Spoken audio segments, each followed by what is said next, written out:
अच्छा देखो, last class में हमने स्ट्रक्चर ऑफ मीथेन के हवाले से स्ट्रक्चर ऑफ इथेन के हवाले से बात की थी। अब आज की क्लास में हम मज़ीद एक स्टेप आगे चलेंगे और प्रिपरेशन ऑफ इथेन के हवाले से बात करेंगे। अच्छा, इथेन को बनाने के मुख्तलिफ तरीके हैं। उनमें से पहले तरीके की हेडिंग आपके सामने है, फ्रॉम ईथीन। ईथीन की मदद से ईथेन को बनाया जा सकता है। याद रहे, ईथेन का फार्मूला होता है C2H6 और ईथीन का फार्मूला होता है C2H4। ठीक है, ईथीन में डबल बॉन्ड होता है, ईथेन में सारे बॉन्ड सिंगल होते हैं। अच्छा, यहाँ पर ये किस तरीके से होता है? ये अमल होता है हाइड्रोजनेशन के ज़रिए।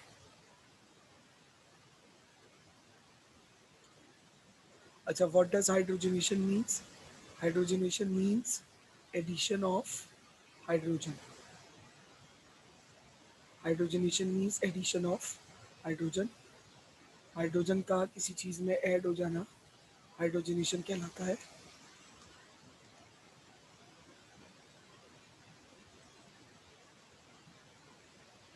ठीक है।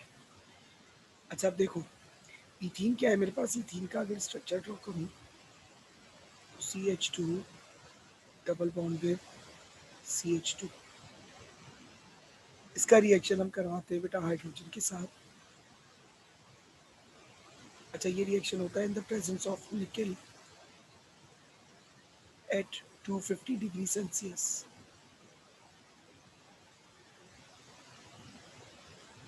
Reaction in the presence of nickel होता है 250 डिग्री सेल्सियस।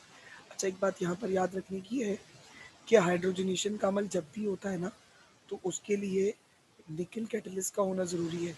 250 से 300 डिग्री सेल्सियस का टेम्परेचर होता है और निकल का होना ज़रूरी है, क्योंकि बिना निकल के ये रिएक्शन नहीं हो सकता। ठीक है। अब क्या होगा, एक हाइड्रोजन एक कार्बन के साथ और दूसरा हाइड्रोजन दूसरे कार्बन के साथ लगेगा। अब मैं इसको थोड़ा स्ट्रक्चरली एक्सपेंड कर देता हूँ।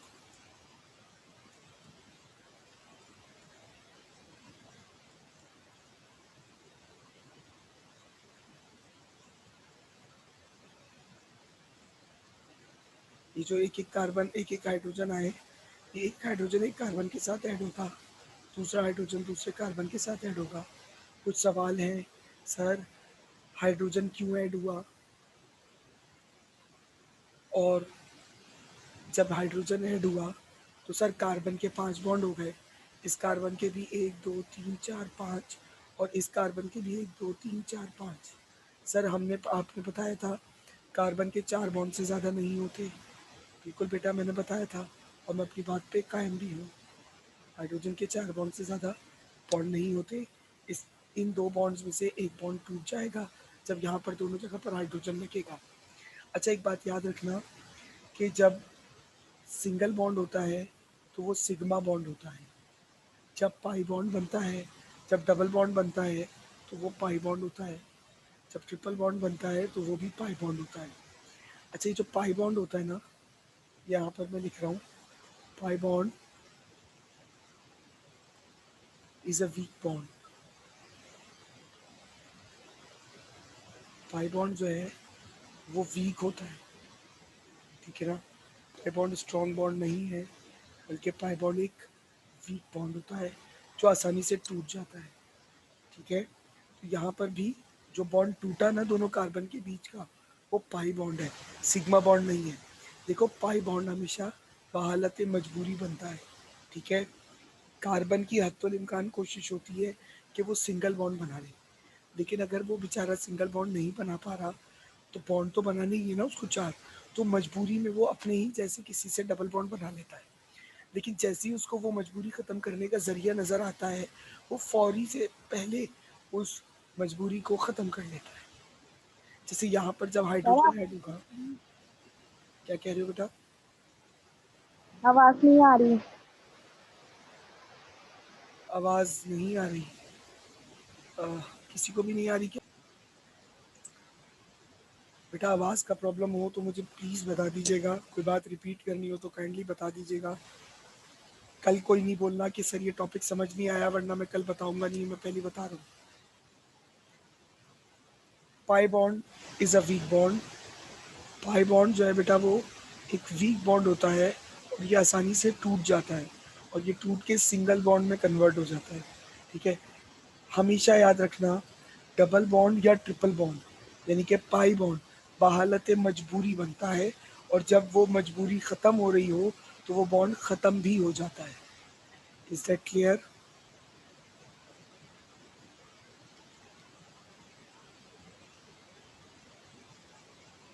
बेटा is that clear? Yes sir. जी sir.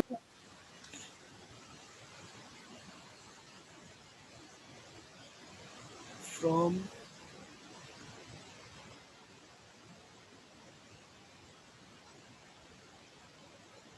Ethyl iodide, ethyl iodide की मदद से भी काम हो सकता है बेटा। अच्छा, इथाइल आयोडाइड आपको पता है अल्काइल फैमिली का मेंबर है। अल्काइल फैमिली में मिथाइल, इथाइल, प्रोपाइल इस तरह से मेंबर्स होते हैं ना। तो इथाइल क्या होता है? इथाइल होता है सर C2H5 और इसके पास जो एक बॉन्ड की जगह बची हुई होती है उधर आकर लगा हुआ है आयोडीन। ये होता है बेटा इथाइल आयोडाइड। ठीक है, अब इथाइल आयोडाइड की हमें क्या करानी है? हमें रिडक्शन करानी है। तीन तरह से इसकी रिडक्शन हो सकती है। पहला तरीका तो ये है कि इसकी रिडक्शन हम करवाएं।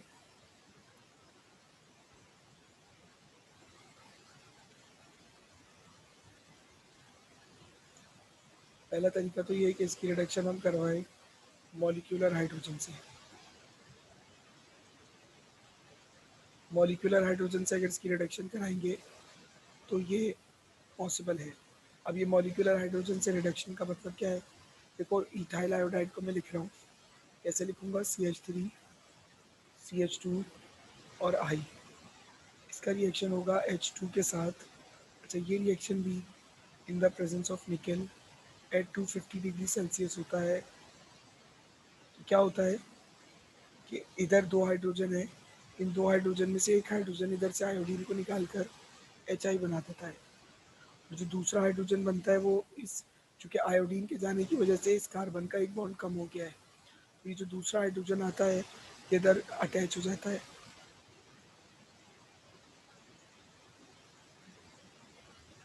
और हमारे पास इथेन फॉर्म हो जाता है। ठीक है, अच्छा अब इस रिएक्शन के मैकेनिज्म को समझना। सबसे पहले स्टेप में क्या होता है? ये जो हम कैटलिस्ट और टेम्परेचर की कंडीशन रख रहे हैं ना, ये हम हाइड्रोजन के लिए रख रहे हैं। ठीक है, सबसे पहले स्टेप में हाइड्रोजन इस कंडीशन पर, जो हमने कंडीशन यहाँ रखी हुई है, इस कंडीशन पर आकर मॉलिक्यूलर हाइड्रोजन कन्वर्ट होता है एटॉमिक हाइड्रोजन में। बेटा जब तक, देखो मॉलिक्यूलर हाइड्रोजन का प्रॉब्लम क्या है कि इसमें दो एटम्स एक दूसरे से जुड़े हुए होते हैं और ये स्टेबल होते हैं। अब मैं चाह रहा हूँ कि दोनों एटम्स एक दूसरे से अलग हो जाएं, तो मैं क्या करना चाह रहा हूँ? इनको स्टेबल से अनस्टेबल कंडीशन में करना चाह रहा हूँ। तो मुझे एक्स्ट्रा कुछ मेहनत करने की ज़रूरत पड़ेगी, मुझे कुछ एक्स्ट्रा कंडीशंस अप्लाई करने की ज़रूरत पड़ेगी। वो एक्स्ट्रा कंडीशंस यहाँ पर ये होगी निकल और 250 डिग्री सेल्सियस टेम्परेचर। इस कंडीशन पर आकर ये जो मॉलिक्यूलर हाइड्रोजन है ये डिकम्पोज हो जाता है बेटा एटॉमिक हाइड्रोजन में। ठीक है, अब हमारे पास दो एटम्स हाइड्रोजन के आ चुके हैं। इन दो एटम्स में फिर रिएक्शन की सीक्वेंस किस तरीके से होती है?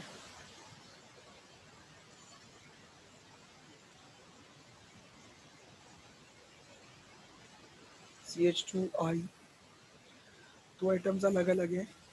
इन दो एटम्स में से एक एटम निकल के आयोडीन को निकालता है और HI फॉर्म करता है। दूसरा हाइड्रोजन चूंकि इधर बॉन्ड की जगह बनी है तो इधर जाकर जुड़ जाता है, तो यहाँ पे CH3 बन जाता है जो कि क्या है? इथेन। यहाँ पर एक सवाल अक्सर बच्चे पूछते हैं कि सर हाइड्रोजन ने यहाँ से आयोडीन को क्यों निकाला? हाइड्रोजन कार्बन को भी निकाल सकता था, किसी और को भी निकाल सकता था, या हाइड्रोजन दोबारा से मॉलिक्यूलर फॉर्म में भी कन्वर्ट हो सकता था, लेकिन यहाँ से हाइड्रोजन ने आयोडीन ही को क्यों निकाला?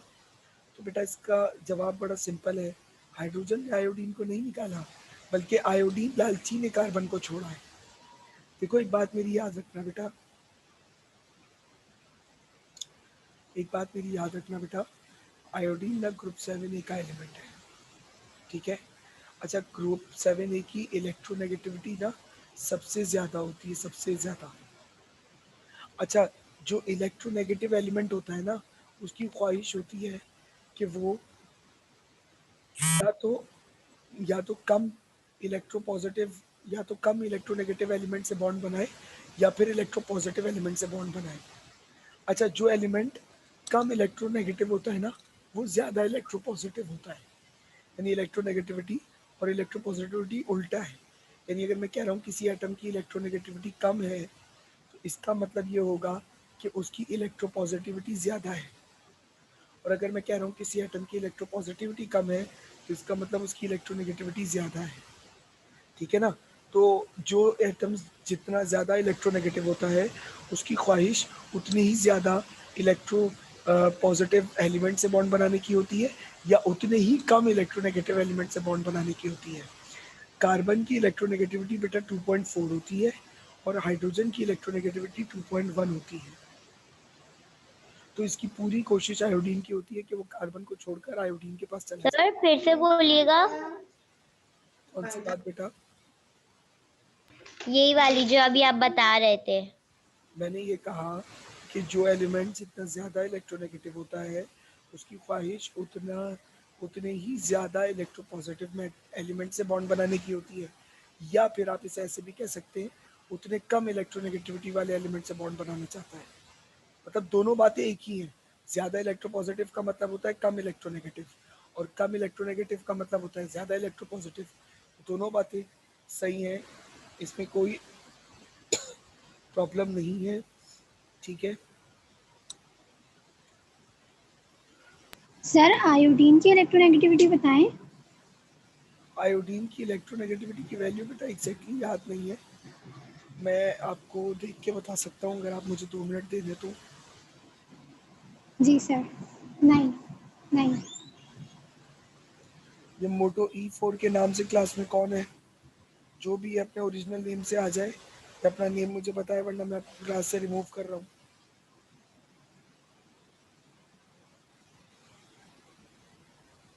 और मैं क्लास से रिमूव कर दूंगा तो आप क्लास ज्वाइन नहीं कर सकते। लिहाजा आप जो भी हैं वो अपने नाम मेंशन करें। बेटा 2.66 आयोडीन की इलेक्ट्रोनेगेटिविटी 2.66 है। तो उसकी इलेक्ट्रोनेगेटिविटी ज़्यादा है और कार्बन की कम है, तो इसलिए वो कार्बन को छोड़ के हाइड्रोजन के साथ लग जाएगा। नहीं, आयोडीन की है सर 2.6। ये चीज़ समझ में नहीं आई। मैं बता रहा हूँ, आयोडीन की है 2.6, ठीक है। ये जुड़ा हुआ है कार्बन के साथ। अब इसको नजर आया हाइड्रोजन जिसकी इलेक्ट्रोनेगेटिविटी उससे भी कम है, तो ये इसके पास चला जाएगा, इसको छोड़कर इसके पास चला जाएगा, ये होगा। अच्छा क्यों अच्छा सर? क्योंकि ये ज़्यादा इलेक्ट्रोपॉजिटिव हुआ ना, इलेक्ट्रोनेगेटिव और इलेक्ट्रोपॉजिटिव वाली बात है। हाइड्रोजन जो है वो ज़्यादा इलेक्ट्रोपॉजिटिव है एज़ कम्पेयर टू कार्बन, और जो एलिमेंट इलेक्ट्रोनेगेटिव होता है वो चाहता है इलेक्ट्रोपॉजिटिव वाले से बॉन्ड बनाए ना, उसके मुकाबले में हाइड्रोजन ज़्यादा इलेक्ट्रोपॉजिटिव है।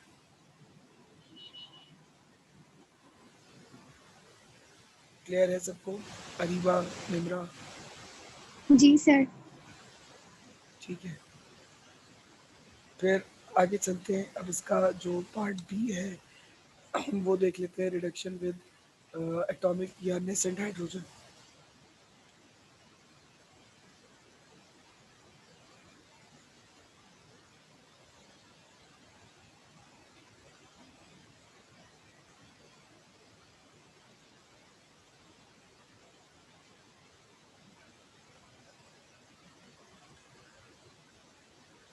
एटॉमिक हाइड्रोजन के साथ अगर रिएक्ट कराएं तो क्या होगा? इथाइल आयोडाइड है, इसका रिएक्शन हम करवा रहे हैं जिंक और HCl के साथ, तो नतीजे में हमारे पास इथेन प्रोड्यूस होता है और साथ में हाइड्रोजन आयोडाइड प्रोड्यूस होता है। अब इस रिएक्शन का मैकेनिज्म देखो, रिएक्शन का मैकेनिज्म कैसे काम करेगा। देखो मैंने चैप्टर 2 में तुम लोगों को पढ़ाया था कि जब जिंक मेटल हाइड्रोक्लोरिक एसिड से रिएक्ट करता है तो जिंक क्लोराइड बनता है और हाइड्रोजन गैस अलग होती है। लेकिन ये हाइड्रोजन गैस जब प्रोड्यूस होती है तो ये एटॉमिक फॉर्म में होती है, जिसे हमने चैप्टर 2 में कहा था नेसेंट हाइड्रोजन। अभी जो नेसेंट हाइड्रोजन प्रोड्यूस होने वाली होती है, ये इधर उधर नज़र डालती है कि इसको कोई बॉन्ड बनाने के लिए मिल जाए। तो इसको बॉन्ड बनाने के लिए कौन नज़र आता है?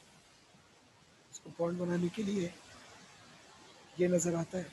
और ये आयोडीन इतना लालची होता है कि ये कार्बन के किए हुए तमाम एहसान भूल जाता है कि जब इसके पास पहनने को कपड़े और खाने को खाना नहीं था, तब कार्बन ने इसको अपने साथ जोड़ के रखा था। ये तमाम एहसान भूल कर इस हाइड्रोजन के साथ बॉन्ड बनाकर हाइड्रोजन आयोडाइड बन जाता है। जब इस कार्बन पे बुरा वक्त आता है तो वो इस आयोडीन को कोसता तो बहुत है, लेकिन बेटा कुछ कर नहीं पाता। क्या आयोडीन बहुत ही सेल्फिश और बहुत ही मगरूर किस्म का इंसान होता है, एटम होता है। यहाँ से निकला हुआ दूसरा हाइड्रोजन, इस दूसरे हाइड्रोजन से इस कार्बन का दुख देखा नहीं जाता। हम किसी का दुख, हम इंसान किसी का दुख उसी वक्त समझ सकते हैं जिस वक्त हम खुद उस दुख से गुजरे हों।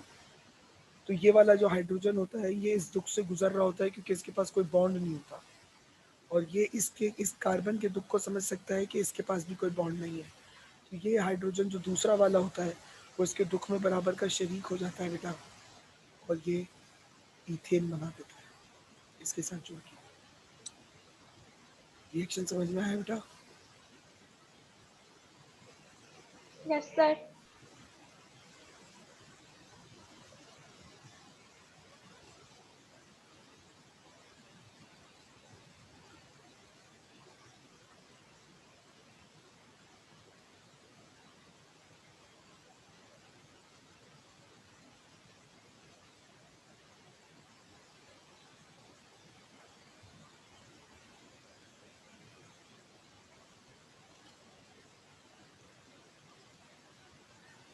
Reduction with ethyl magnesium iodide, इसका रिएक्शन चैप्टर 8 में भी आएगा। ये रिएक्शन वहाँ पर भी इस हवाले से हम और ज़्यादा तफसीली बात करेंगे। फिलहाल यहाँ पर भी हम जितनी डिटेल हो सकती है आपको देंगे। बेटा करते क्या है, इथाइल आयोडाइड लेते हैं और इथाइल आयोडाइड का रिएक्शन करवाते हैं मैग्नीशियम के साथ। अच्छा ये रिएक्शन होता है in the presence of dry ether, ये रिएक्शन होता है, ठीक है। अच्छा रिएक्शन के नतीजे में क्या होता है, मैग्नीशियम इस कार्बन और इस आयोडीन के बीच में आता है।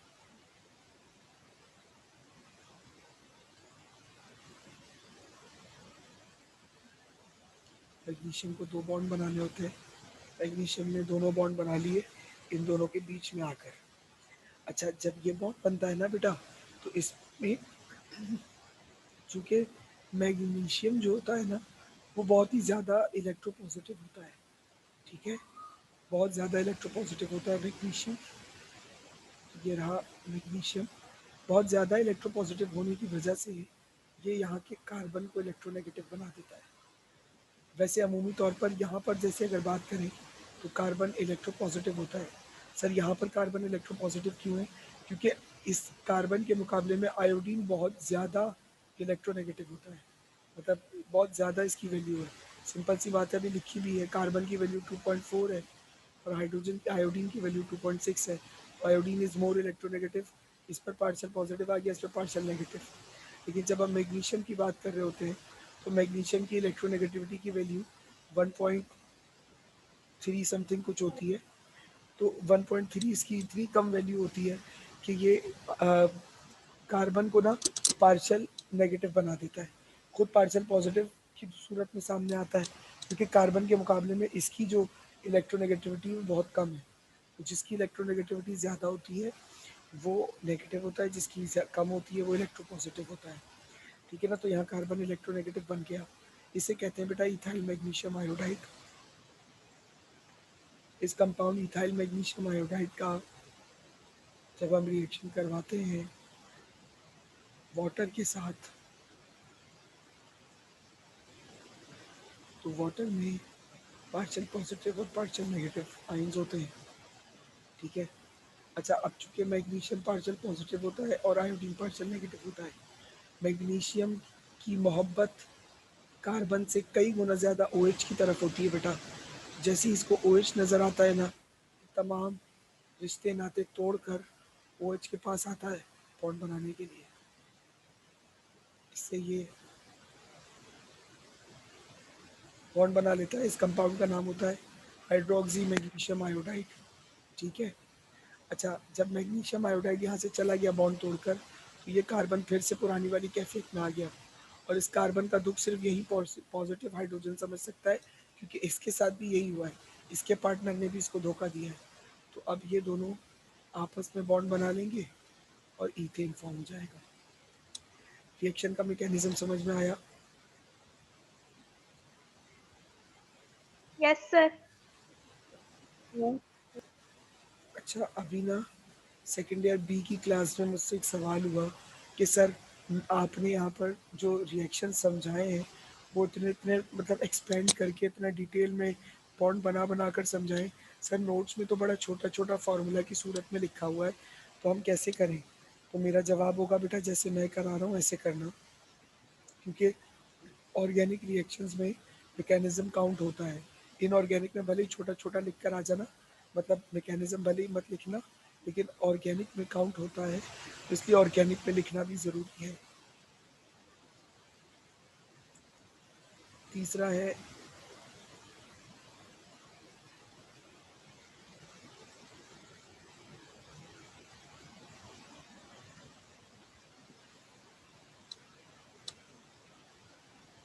From methyl iodide. अच्छा, ये जो यहाँ रिएक्शन हो रहा है ये कहलाता है बेटा वुड्स रिएक्शन। इस रिएक्शन का नाम है वुड्स रिएक्शन। एक साइंटिस्ट थे वुड्स नाम के, उन्होंने ये रिएक्शन करवाया था, तो उन्हीं के नाम पर इस रिएक्शन को रख दिया है वुड्स रिएक्शन, ठीक है। अच्छा, अब इस रिएक्शन में जैसा कि नाम से जाहिर हो रहा है मीथाइल आयोडाइड का इस्तेमाल होगा। ये रहा बेटा मीथाइल आयोडाइड CH3I। कितने मोलर है? 2 मोलर है। तो मीथाइल आयोडाइड का रिएक्शन 2 मोल सोडियम के साथ हो रहा है।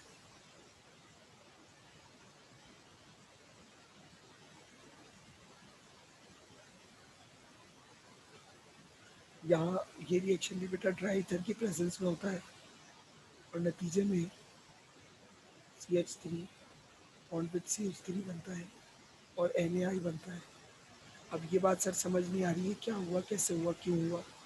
तो बेटा इसको समझने के लिए देखो, CH3I 2 है मेरे पास, एक ये रहा और एक और इसके साथ ही ड्रॉ कर रहा हूँ, लेकिन उल्टा ड्रॉ कर रहा हूँ ताकि बात समझ सको। 2 सोडियम है, एक सोडियम ये रहा, एक सोडियम ये रहा। ये आई यहाँ से निकल कर आयो सोडियम के साथ मिलकर, और ये आई सोडियम के साथ निकल कर, ये दोनों क्या ये NaI बना देगा, ये भी NaI बना देगा। सर सवाल तो वहीं का वहीं बाकी है, सर आयोडीन कार्बन को क्यों छोड़ रहा है? बेटा कार्बन के मुकाबले में सोडियम ज़्यादा इलेक्ट्रोपॉजिटिव होता है, इसलिए आयोडीन कार्बन को छोड़कर सोडियम के पीछे भाग रहा है, ठीक है। ये बात समझ में आ रही है? बेटा ये बात समझ में आ रही है? जी sir. Yes sir.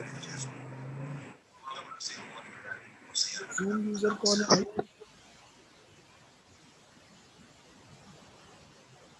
Zoom user के नाम से कौन है क्लास में? रुका यार। अब यहाँ पर देखो क्या हुआ कि इधर CH3 इस वाले में से निकला, इस वाले मॉलिक्यूल में से, और CH3 इस वाले मॉलिक्यूल में से मिला। इन दोनों के पास एक बॉन्ड की जगह बाकी थी क्योंकि आयोडीन के जाने की वजह से, तो ये दोनों ने आपस में बॉन्ड किया और CH3 यानी कि ईथेन फॉर्म कर दिया।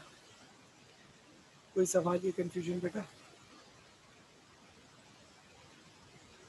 No sir.